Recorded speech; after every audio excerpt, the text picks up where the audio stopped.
Shalom! Você está em mais um episódio do podcast Exegese e Exposição. Exegese on demand para você.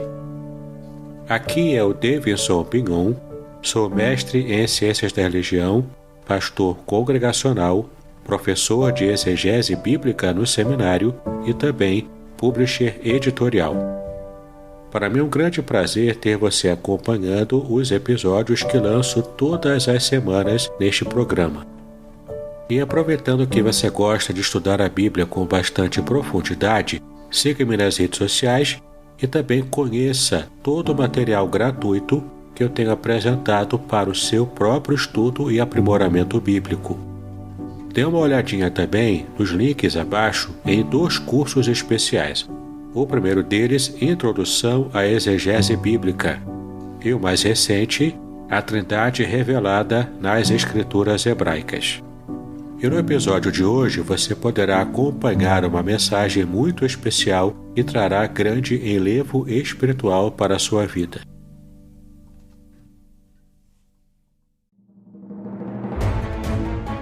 Podcast Exegese e Exposição. Exegese on demand para você.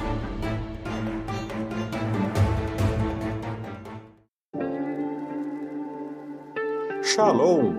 Aqui é o Davidson Pignon.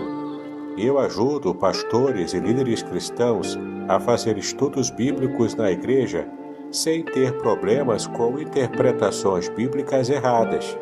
Então, se você está pensando em compreender a sua Bíblia com segurança, não deixe de assistir a mais conteúdos como este aqui neste canal.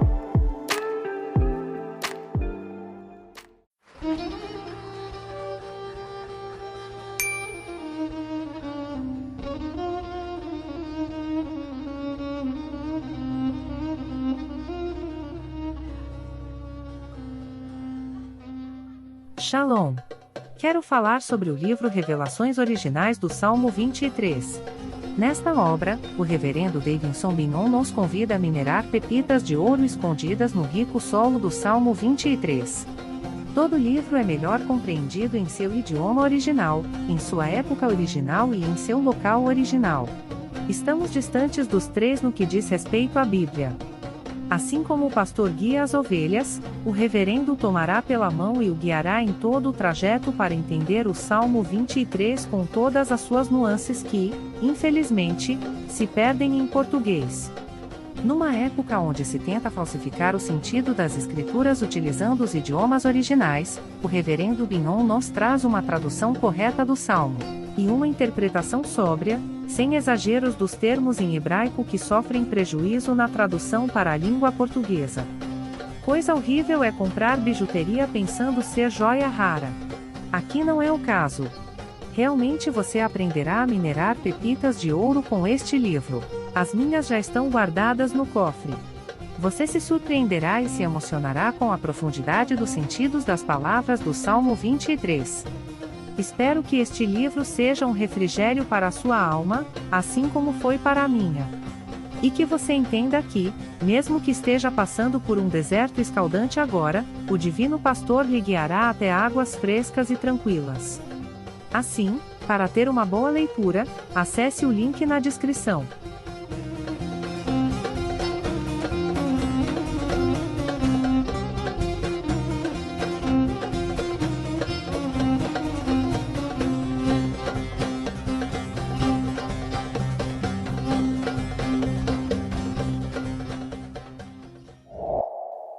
Atos capítulo 1, verso 6 até o verso 11, diz assim a leitura da palavra do Senhor.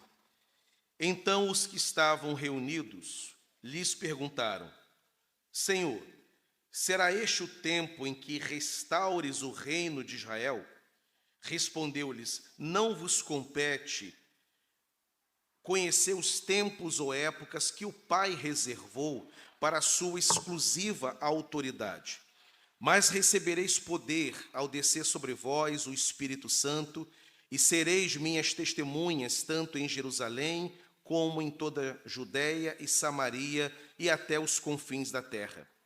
Ditas estas palavras, foi Jesus elevado às alturas, à vista deles, e uma nuvem o encobriu dos seus olhos. E estando eles com os olhos fitos no céu, enquanto Jesus subia, eis que 2 varões vestidos de branco se puseram ao lado deles. E lhes disseram: varões galileus, por que estáis olhando para as alturas? Esse Jesus que dentre vós foi assunto ao céu, virá do mesmo modo que o viste subir. Deus abençoe a leitura e a meditação da sua palavra. Uma pergunta parte dos discípulos para Jesus. Já sabemos que aqui Jesus, ele ressuscitou, ele está com os discípulos, se passaram 40 dias após a ressurreição, ele se aproxima do momento de retornar para o Pai. E antes desse retorno, um retorno, aliás, que é extraordinário, Jesus ele vai às alturas, ele tem a cena dele retornando, ladeado de anjos. Os discípulos então fazem uma pergunta: Senhor, é nesse tempo agora, é por esses dias, é hoje, ou amanhã, ou esta semana, ou este ano ainda, que o Senhor vai restaurar o reino de Israel? No domingo passado eu expliquei a pregação de João Batista, que anunciava o reino. E a ideia do reino é uma ideia de soberania nacional, que Israel havia perdido. Embora houvesse um rei, Herodes, mas ele era um rei biônico, era um rei que fazia, na verdade, a vontade do imperador romano, porque naquele momento da história, Israel estava debaixo do jugo do Império Romano. Não tinha nenhuma liberdade, nenhuma soberania. Os soldados romanos dominavam o território, estavam espalhados pelo território. Os publicanos, que hoje seriam os servidores públicos, prestavam, portanto, toda a sua deferência ao Império Romano. Israel vivia uma ditadura, na verdade. E a pergunta dos discípulos é agora, Senhor, que vai acontecer a restauração política da nossa nação? E aí Jesus responde: olha, não vos compete saber dos planos futuros do Pai. O reino que Jesus anunciou é um reino que não era um reino geopolítico, mas até aquele momento os discípulos não haviam plenamente entendido a dimensão desse reino. Mas Jesus ele vai não só explicar isso para os discípulos, mas vai corrigir também uma perspectiva muito importante. Porque na pergunta dos discípulos havia um elemento etnocêntrico presente. É esse o tempo que o Senhor vai restaurar a nação de Israel? Jesus ele vai dizer: não compete saber, mas recebereis poder ao descer sobre vós o Espírito Santo, e vocês serão minhas testemunhas, começando por Jerusalém, mas também indo para a região da Judéia, Samaria e até os confins da terra. O que Jesus está respondendo para os discípulos? Vocês estão preocupados com a restauração de Israel somente, mas o plano de Deus não é só para Israel. O plano de Deus é para os confins da terra. O Senhor não é Senhor só dos judeus. O Senhor é Senhor de toda a terra. Toda a terra pertence ao Senhor. Todo palmo que existe no cosmo pertence ao Senhor, e todo o cosmo será restaurado. Paulo vai dizer isso na carta aos Romanos, que há uma ardente expectativa da criação, que aguarda a revelação dos filhos de Deus. Toda a humanidade sofre por causa dos efeitos do pecado. E não é só, portanto, Israel que precisava de reconciliação e restauração espiritual, mas toda a terra precisa. Então Jesus ele não só corrige a perspectiva dos discípulos ao responder, ao não dar a resposta que eles aguardavam, dizendo: olha, essa pergunta não compete ser feita. Nem sequer deveria estar na cabeça de vocês perguntar, Senhor, quando é que vai restaurar a nossa geopolítica? Não está nos planos do Pai revelar isso agora. Agora, saibam que a restauração que tanto interessa a vocês não é só para Israel, mas é para toda a nação, todos os homens hão de desfrutar dessa restauração. Isso tem um interesse, um impacto direto em nós.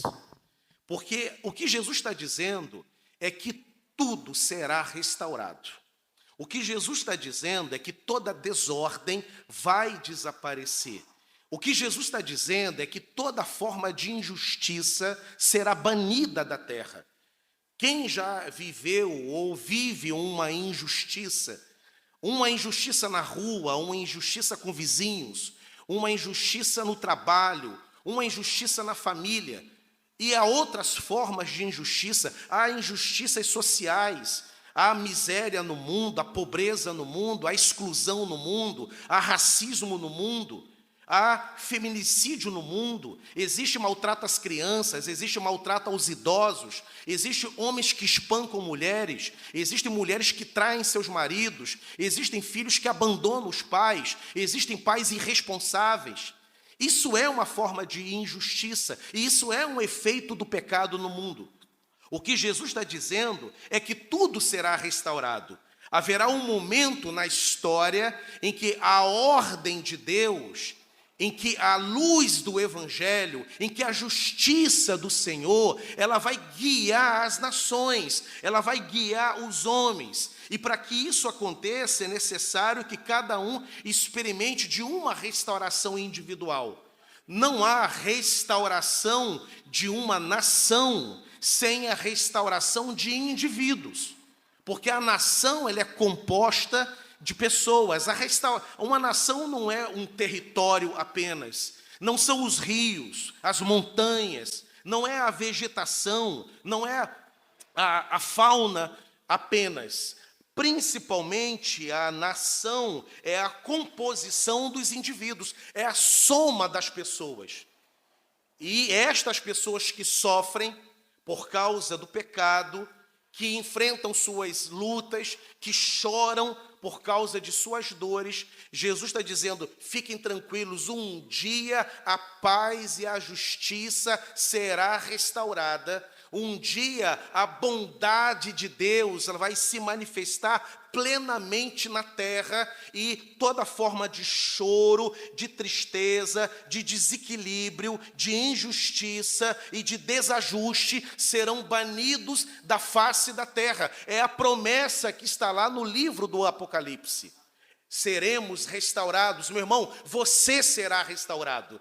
A sua família será restaurada, o seu casamento será restaurado, os seus filhos serão restaurados, o seu emprego será restaurado, você, enquanto pessoa, será restaurado para a glória do nome do Senhor. Receberemos, inclusive, um corpo, quando partirmos desse mundo, um corpo glorificado, onde as mazelas desse corpo, que à medida que vai avançando o tempo, nós aos poucos vamos decaindo, aos poucos os problemas de saúde vão aparecer. No corpo glorificado, quando a ordem de Deus for totalmente restaurada e a nova Jerusalém for inaugurada, e não apenas Israel gozará disso, mas todos os povos, de todas as línguas, de todas as raças, aí a luz do Evangelho vai brilhar plenamente e o sol da justiça vai estar permanentemente no nosso rosto. Chegará o momento em que não haverá mais derramamento de lágrimas, não haverá mais choro, não haverá mais tristeza, não haverá mais enfermidades no mundo, porque tudo foi restaurado. A igreja é testemunha e proclamadora dessa restauração que Jesus está anunciando. Então ele está dizendo para os discípulos, olha, tudo será restaurado. Não é apenas os interesses de Israel, não é apenas a nação dos judeus, mas o mundo inteiro. E quando pensa no mundo inteiro, pensa naquela mãe que chora, pensa naquela esposa que chora, Pensa naquele filho preocupado com o pai. Porque não são só os pais que se preocupam com os filhos, mas tem filhos que choram pelos pais, tem filhos que dobram os joelhos pelos pais, tem filhos que intercedem, que fazem vigílias de oração, tem filhos que procuram o pastor: pastor, ore pelo meu pai, me ajude em oração pelo meu pai. Essa injustiça será também banida, e a relação de pai e filho será restaurada. Meu irmão, tudo será restaurado. Você olha para esse mundo que está hoje aí, e é um mundo que tem a sua beleza, a sua diversidade, mas é um mundo marcado também pelo pecado. É um mundo desajustado, é um mundo de vaidade, é um mundo de sofrimento, é um mundo, inclusive, vivemos tempos muito difíceis, muito estranhos. Eu acompanhei demais essa semana o episódio daqueles empresários que fizeram essa experiência de tentar visitar o Titanic e a tragédia que foi. E eu lembrei também das crianças refugiadas que também morreram afogadas quando tentaram fugir da guerra e pegaram uma balsa e morreram também afogadas. Esse é um mundo de tristeza, onde o pobre vive a sua tragédia e o milionário também vive. E com muito pesar no coração, eu estava lendo alguns comentários de gente debochando daquela morte, chamando aqueles homens de todos os nomes possíveis. Quase nenhuma misericórdia, quase nenhuma solidariedade, ninguém pensando que por trás daquele homem poderoso, bilionário, tem uma mulher que ficou chorando, tem uma mãe que está chorando, tem um melhor amigo, ele tem um melhor amigo dele, ele tem um vizinho dele. Ele não é só um homem com bilhões na conta, mas ele é uma pessoa como eu e você, que tem também os seus medos. Que bom que deu certo, que bom que montou um modelo de negócio, explodiu de dinheiro, mas por trás o que fica é o ser humano. Mas a gente vive um tempo de frieza, um tempo de indiferença, assim como também um silêncio da imprensa, quando na semana passada morreram também refugiados negros, e não houve também a repercussão, e ninguém chorou por aquelas vidas, exceto suas famílias. É um tempo injusto, é um tempo estranho, é a marca do pecado, só que o Senhor nos traz uma boa notícia. Tudo isso será banido e a justiça, a bondade, a misericórdia do Senhor, tudo isso será restaurado. A vida humana será restaurada. E pensando nessa restauração, essa restauração que atingirá as nações, ela passa por você. Essa restauração atinge a sua casa. Essa restauração entra no seu lar. Essa restauração do Senhor alcança os seus pais. Essa restauração alcança os seus filhos. Então eu quero trazer nessa manhã o lembrete do Senhor. Meu querido, sua família será restaurada. Seu pai será restaurado para a glória do nome do Senhor. Sua mãe será restaurada. O seu filho será restaurado. Se você precisa de restauração da parte do Senhor, você está diante dele, você está no lugar certo, porque o Senhor é o restaurador de cada um de nós. Ele diz para os discípulos: não é só para vocês não, essa restauração. Eles perguntam: Senhor, é chegado o tempo em que restaurarás o reino de Israel? Não vos compete saber os tempos que o Pai reservou para o seu próprio conhecimento. Mas uma coisa eu posso dizer: vocês receberão poder quando receberes o Espírito Santo, e serão minhas testemunhas. Testemunhas do quê, Senhor? Testemunhas da restauração que eu farei aqui em Jerusalém, mas também lá na Judéia, também lá na Samaria e até os confins da terra. Quando Jesus falou os confins da terra, ele pensou em mim, ele pensou em você, ele pensou no seu bairro, ele pensou na sua casa, ele pensou na sua família, Ele pensou em cada um de nós. Louvado seja o nome do Senhor, o Deus que tudo restaura. Há uma segunda notícia que a gente extrai dessa passagem. Além de que seremos restaurados, Jesus também promete que nós receberemos ajuda divina, porque ele diz: vocês receberão poder quando o Espírito Santo for derramado sobre vocês. Então, vocês serão minhas testemunhas. Vocês irão testemunhar da restauração onde vocês estiverem.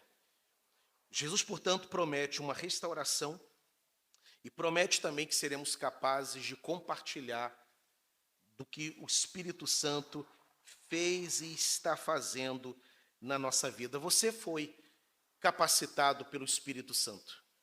Você é testemunha da restauração que já experimenta na tua vida, e o Espírito Santo que habita em você lhe capacita a você já compartilhar do que o Senhor está fazendo. Cada um de nós foi chamado pelo Senhor para experimentar dessa restauração e para testemunhar dessa restauração. Você é, portanto, testemunha do Senhor onde você se encontra. E onde Deus te colocou, onde você está, seja no local em que você mora, na família em que você é inserido, no ambiente de trabalho que você atua, na escola onde você estuda, ou na universidade onde você faz o seu mestrado, o seu doutorado, junto com o médico, junto com o paciente, com o vizinho. Sabe aquele vizinho incômodo que perturba?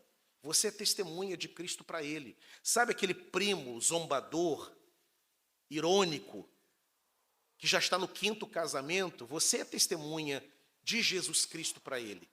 Jesus disse: vocês receberão poder. Se nós, então, recebemos o poder para testemunhar, nós hoje já somos capazes de dizer, em qualquer lugar, quem é Cristo e o que ele fez. E ser capaz de testemunhar não é saber pregar. Pregar é um dom. Se colocar diante de uma igreja, abrir um texto e explicar, nem todos conseguem fazer isso, porque isso requer, de fato, um chamado, é um dom. Mas testemunhar não é pregar atrás de um púlpito. Testemunhar é onde você estiver, você ser capaz de dizer o que Jesus fez na tua vida. E isso todos nós, sem exceção, somos capazes de dizer. Olha, a minha vida era dessa forma, Jesus, ele restaurou a minha vida, ele restaurou a minha família estava perdida, eu estava perdido, não tinha nenhuma orientação, e Jesus, ele entrou na minha vida e restaurou a minha vida. Ele mudou completamente os rumos da minha vida. Isso você é capaz de fazer em qualquer lugar onde você estiver. Não perca, portanto, oportunidade alguma de você dizer o que Jesus fez. Compartilhe do milagre da restauração, porque tem alguém perto de você precisando também ter a sua vida restaurada. E você é a boca de Deus naquele lugar. Você é as mãos de Deus naquele lugar onde você se encontra. Você sabe o que o Senhor fez e o poder que Ele tem para restaurar qualquer vida. Portanto, compartilhe da tua história. Tem muita gente precisando saber o que Jesus é capaz de fazer na vida dela. Muita gente não sabe disso. Tem uma ideia distante de um Deus existente, mas que não se importa conosco. Que está lá no céu, que controla tudo, mas curiosamente não me alcança. E aí entra você e entra eu, dizendo, olha, Jesus, ele muda vidas, Jesus, ele abençoa, Jesus, ele conforta, Jesus, ele tira da depressão, Jesus, ele dá direção, Jesus, ele alivia, ele responde, ele abre portas. O Senhor está atento a cada um de nós e você já tem esse poder para poder testemunhar, porque Jesus disse, olha, vocês receberão essa capacidade quando o Espírito Santo for derramado. Estamos lendo um texto cujo cumprimento dessa profecia já tem 2000 anos, mais de 2000 anos. O Espírito Santo já desceu. O Espírito Santo já se estabeleceu no teu coração no dia que Cristo entrou na tua vida. Você é, portanto, uma fiel testemunha do Senhor. Compartilhe da tua palavra sem medo. Vá compartilhar do que o Senhor fez na tua vida sem nenhum receio, porque o Espírito Santo vai te auxiliar naquilo que você tem a dizer. Muita gente, pastor, eu comecei a falar, eu nem imaginava que eu tinha tanto repertório, eu nem imaginava tantas palavras que eu seria capaz de dizer. Um dia desse, minha filha chegou para mim na reunião de adolescentes e falou assim, pai, eu vou pregar, me ensina a técnica de falar 20 minutos. Eu falei, filha, não tem. Ah, pai, mas eu não quero ler, explicar, e eu quero ter coisas para dizer. Eu falei, filha, confia no Espírito Santo. Você vai ler o texto, vai começar a explicar, vai começar a aplicar, e vai. Quando você percebeu, e também não fique preocupado em prolongar. Quando perceber que terminou, terminou. Ponto final. Independente se são 5, se são 10, se são 3 minutos. O importante é que a palavra de Deus seja liberada. Aí eu vim assistir o dia que ela veio pregar. Ela pregou 20 minutos. Pregou 20 minutos. É isso. Seja testemunha. Porque o poder já foi concedido. O Espírito Santo já foi derramado. Ele já está sobre a tua vida, meu irmão. Já há uma unção sobre a tua vida. Ele informou e prometeu esta bênção aos discípulos. Isso também significa dizer que os poderes do inferno que tentam fazer oposição a você e a mim, os poderes do inferno que tentam fazer oposição à igreja, não serão suficientemente fortes para nos deter. Não tenha medo, portanto, do inferno. Não tenha medo, portanto, de Satanás. Não tenha medo, portanto, dos demônios. Não tenha medo, portanto, das oposições. Elas vão se levantar. Mas Jesus disse isso para Pedro, que as portas do inferno não poderão prevalecer contra a igreja do Senhor. Os adolescentes têm cantado essa música. O Coliseu não conseguiu deter a igreja, e a perseguição não conseguiu deter a igreja, e o Império Romano não conseguiu deter a igreja, e nada consegue deter a igreja, e a igreja somos nós, e você é parte dela. Então essa promessa que é para a igreja, é uma promessa para você, porque você é parte da igreja. Prega a palavra, pregue o evangelho, testemunho de Cristo, o Espírito Santo já foi concedido, já há uma unção sobre a tua vida. A tua palavra é uma palavra que pode ser usada pelo Senhor para mudar a vida de alguém, para salvar alguém, para libertar alguém, para salvar um casamento. Então não se omita, não permita que o medo se apodere. Seja ousado, seja educado, porque ousadia não é falta de educação, ousadia não é grosseria, ousadia é fazer aquilo que o medo está dizendo para não fazer. Bate aquele medo, bate aquele constrangimento, mas aí você vai no nome de Jesus e realiza a obra que Deus determinou que você faça. No ambiente de trabalho, seja testemunha do Senhor, testemunha do Senhor. No prédio em que você mora, seja testemunha do Senhor, que todos saibam que naquele andar, que naquele apartamento tem um homem de Deus morando, tem uma mulher de Deus morando. Que todos saibam no seu trabalho que você é servo do Deus Altíssimo. Eu lembro quando eu fui procurado por uma irmã que chegou no gabinete e uma palavra dela me chamou a atenção. Eu já compartilhei isso. A igreja conhece essa história, os mais novos não. Ela me procurou para conversar porque ela estava cheia de problemas. E no meio daquela conversa, ela falou assim: pastor, eu vim aqui para conversar com o senhor por causa de uma pessoa, por causa da minha colega de trabalho. Ela trabalhava com a Cássia. E ela dizia assim: eu queria conhecer a igreja da Cássia. Eu quero conhecer o Deus que a Cássia serve. Por aquilo que eu vejo, por aquilo que eu vi. É isso. Que todos no trabalho saibam que você é servo do Senhor. Há aqueles que dizem, não caia na conversa de que temos que pregar o evangelho apenas com a vida. Palavras não servem. Essa é uma ideia estranha ao evangelho. Se você é apenas alguém que vive o evangelho, mas nunca prega o evangelho, o máximo que vão saber de você é que você é alguém reto, que você é um cara de caráter, que você é uma moça, uma mulher de caráter, mas nunca vão saber que o teu caráter é por causa de Jesus. Vão saber que você chega cedo, que você cumpre as suas tarefas, que você é a pessoa extraordinária que você é, não por você e não apenas pela boa educação que você recebeu dos seus pais, mas vão saber que você é da maneira extraordinária que você é, porque Jesus Cristo operou, transformou, restaurou a tua vida, e a pessoa vai dizer: eu quero essa vida para mim. Eu quero ser desse jeito. Eu quero ser essa pessoa calma, ou eu quero ser essa pessoa de fé. Eu quero ter um casamento desse jeito. Eu quero que os meus filhos vivam o que os filhos do meu amigo crente estão vivendo.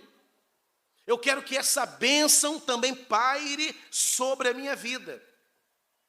Jesus disse: sejam testemunhas em todos os lugares, e vocês serão capazes de ser, não haverá desculpa, porque o Espírito Santo será derramado, e ele vai auxiliá-los na tarefa do testemunho do reino de Deus.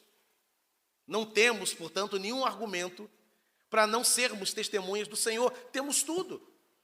Temos a nossa experiência, temos o Senhor conosco, como bom pastor que Ele é, e temos o Espírito Santo, que fomenta essa bênção em nossa vida.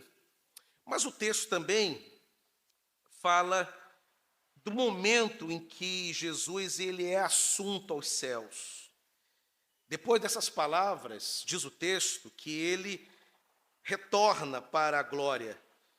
Os discípulos ficam impressionados com a cena, ele está ladeado de anjos, e eles ficam com os olhos fitos, fixados em Jesus enquanto Jesus subia. O que essa passagem ela tem de significativa, além do milagre extraordinário da ascensão, mas o que ela comunica para cada um de nós? Cristo foi. Isso significa o que para nós que estamos aqui? Cristo foi porque ele retornou para a glória de onde ele veio na ocasião da encarnação. Jesus, ele, embora homem, nascido de mulher, como diz a Escritura, ele não era somente homem, mas ele também era Deus. Se fosse apenas um homem, ele teria permanecido na sepultura, como qualquer homem. Mas como Deus, ele ressuscitou e ele voltou para o seu lugar de origem. Ele voltou para o Pai, ele voltou para a glória. O céu é o lugar da habitação do Senhor Jesus. Cristo voltou como aquele que cumpriu a sua missão. E ao cumprir sua missão, ele foi recebido em triunfo na glória. Ele está assentado à destra do trono de Deus. Quando Cristo volta, ele volta como aquele que é o vencedor. Porque Jesus ele veio cumprir uma missão. A missão de resgatar pecadores, de morrer pelos pecadores. E ele fez exatamente isso. o grande pacto estabelecido na Trindade, ele cumpre. Ele deixa a casa do Pai, ele encarna, vem a esse mundo, vive as agruras da encarnação, experimenta todas as limitações humanas, em tudo ele é tentado, porém sem nunca permitir que qualquer tentação lhe vencesse. Ele nunca caiu em qualquer transgressão. Ele vai à cruz, ele derrama o seu sangue, ele entrega o seu corpo naquela cruz, ele ressuscita após o terceiro dia. Antes dessa morte, ele é humilhado, vilipendiado pelos homens, desprezado pelos homens, colocam nele uma coroa de espinho, zombam de seu reinado, lhe chamam de rei dos judeus, numa tentativa de dar legitimidade à sua condenação, porque ele é condenado pela lei por ter se autoproclamado rei dos judeus, embora ele nunca disse isso. Mas lá estava na placa: este é Jesus, o rei dos judeus. É a razão pela qual a base criminal em que condenaram Jesus. Humilhado, portanto, pelos homens, e quando ele volta para o Pai o recebe de volta e confere a ele um nome que está acima de todo nome, porque ele volta em triunfo. Ele disse para o Pai e para o Espírito: eu irei resgatá-los, eu irei salvá-los. E quando eu retornar, eu não retornarei de mãos vazias, mas eu retornarei tendo cumprido a minha missão. E ele, de fato, cumpre essa missão. Então, quando ele sobe, porque Jesus poderia muito bem simplesmente desaparecer, mas não, ele tem aquele momento em que ele mostra que ele está indo para cima, ele está indo para o céu. Ele ensinou a orar ao Pai nosso que está nos céus. O céu é o lugar da habitação do Deus Todo-Poderoso. Ele é o Deus dos céus. É de lá que ele veio. É, portanto, para lá que ele há de retornar. Lá está as moradas que ele prometeu para cada um de nós. E aí, quando ele volta em triunfo. Ele volta em glória. Ele volta em poder. Ele volta aprovado pelo Pai. Tem alguns textos que exaltam esse momento quando Jesus é reconhecido como aquele que cumpriu a sua missão. Primeira carta a Timóteo, por exemplo, você não precisa abrir, mas apenas me acompanhar.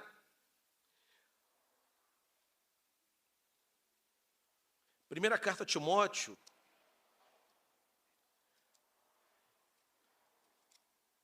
Paulo, tomado de alegria, ele escreve as seguintes palavras: grande é o mistério da piedade. Primeira carta a Timóteo 3,16. Grande é o mistério da piedade. Aquele que foi manifestado na carne, foi justificado em espírito, contemplado por anjos, pregado entre os gentios, crido no mundo e recebido na glória. Jesus, quando volta para o Pai, ele é recebido na glória do Pai. O texto das Escrituras diz que Deus deu a ele um nome acima de todo nome. E por causa da sua missão bem executada, da missão perfeita que ele cumpriu até o fim, ele então agora, ele é o Senhor de todo aquele que invoca o seu nome. E diante dele todo joelho vai se dobrar, toda língua vai confessar que ele é o Senhor, para a glória de Deus Pai. Ele foi recebido nessa glória. No livro de Apocalipse, capítulo 5, tem uma das cenas mais bonitas, quando há um reconhecimento dos feitos do Senhor. João vai dizer, Apocalipse capítulo 5, vi na mão direita daquele que estava sentado no trono um livro escrito por dentro e por fora, de todo selado com 7 selos. Vi também um anjo forte que proclamava em grande voz: quem é digno de abrir o livro e de lhe desatar os selos? Ora, nem no céu, nem sobre a terra, nem debaixo da terra, ninguém podia abrir o livro, nem mesmo olhar para ele. E eu chorava muito, porque ninguém foi achado digno de abrir o livro, nem mesmo de olhar para ele. Todavia, um dos anciãos me disse: não chores, eis que o leão da tribo de Judá, a raiz de Davi, venceu para abrir o livro e os seus 7 selos. Então vi no meio do trono e dos 4 seres viventes e entre os anciãos de pé um cordeiro, como tendo sido morto. Ele tinha 7 chifres, bem como 7 olhos, que são os 7 Espíritos de Deus enviados por toda a terra. Veio, pois, e tomou o livro da mão direita daquele que estava sentado no trono. E quando tomou o livro, os 4 seres viventes e os 24 anciãos prostraram-se diante do Cordeiro, tendo cada um deles uma harpa e taças de ouro cheias de incenso, que são as orações dos santos. E entoavam um novo cântico, dizendo: digno és de tomar o livro e de abrir-lhes os selos, porque fostes morto com o teu sangue e comprastes para Deus os que procedem de toda tribo, língua, povo e nação. E para o nosso Deus os constituístes reino e sacerdotes, e reinarão sobre a terra. Vi e ouvi uma voz de muitos anjos ao redor do trono, dos seres viventes e dos anciãos, cujo número era de milhões e milhões e milhares de milhares, proclamando em grande voz: digno é o Cordeiro, que foi morto, de receber o poder, a riqueza, a sabedoria e força e honra e glória e louvor. Então ouvi que toda criatura que há no céu e sobre a terra, debaixo da terra e sobre o mar, e tudo que neles há, estava dizendo: aquele que está assentado no trono e ao Cordeiro, seja o louvor e a honra e a glória e o domínio pelos séculos dos séculos. E os 4 seres viventes respondiam: amém. E também os anciãos prostraram-se e o adoraram. Jesus volta para a glória e ele é honrado pelo Pai, ele é honrado pelos anjos e ele será honrado por todo aquele que nele creu.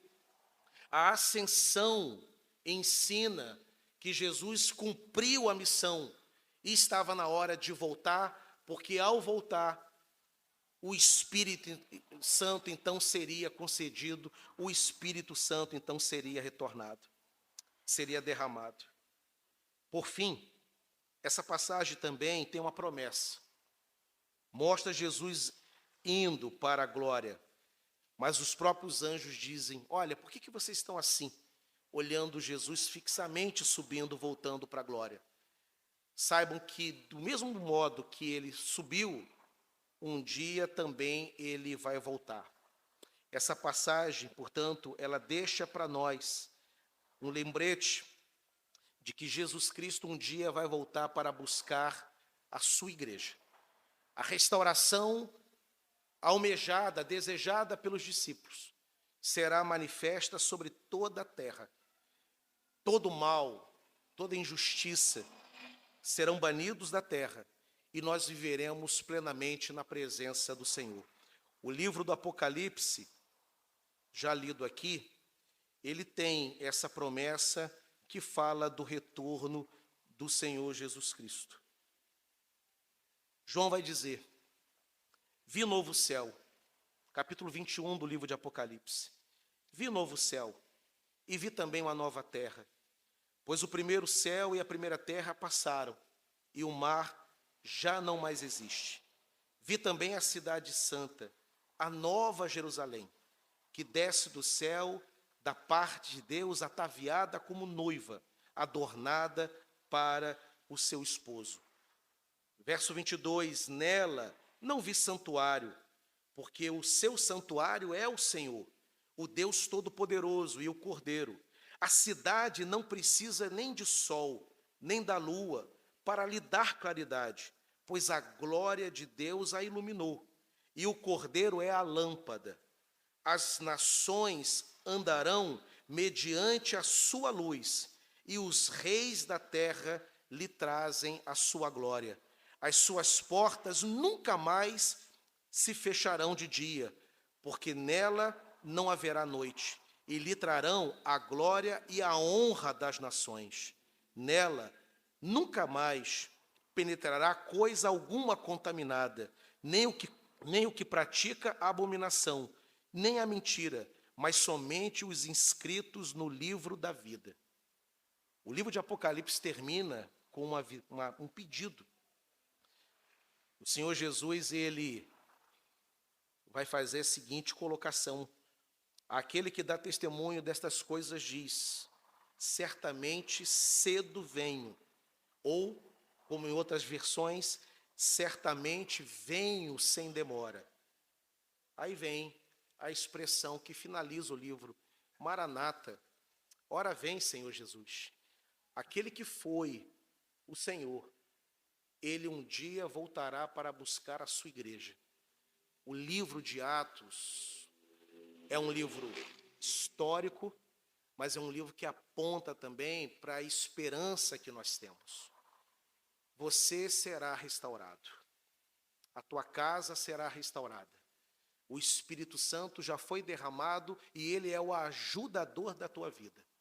O Cristo vencedor que subiu, ele está agora sentado à destra do trono de Deus. Ele é a fonte da nossa autoridade, é a fonte do nosso poder. O nosso nome está escrito no livro da vida. E um dia ele voltará para buscar cada um de nós, voltar para buscar a sua igreja. Louvado seja o nome do Senhor. Que toda dor, que toda preocupação sejam colocadas diante do Cordeiro nessa manhã. Ele que está presente, ele que ouve as nossas orações, ele é aquele que dará a vitória a mim e a você, para a glória do nome dele. Vamos louvar o Senhor.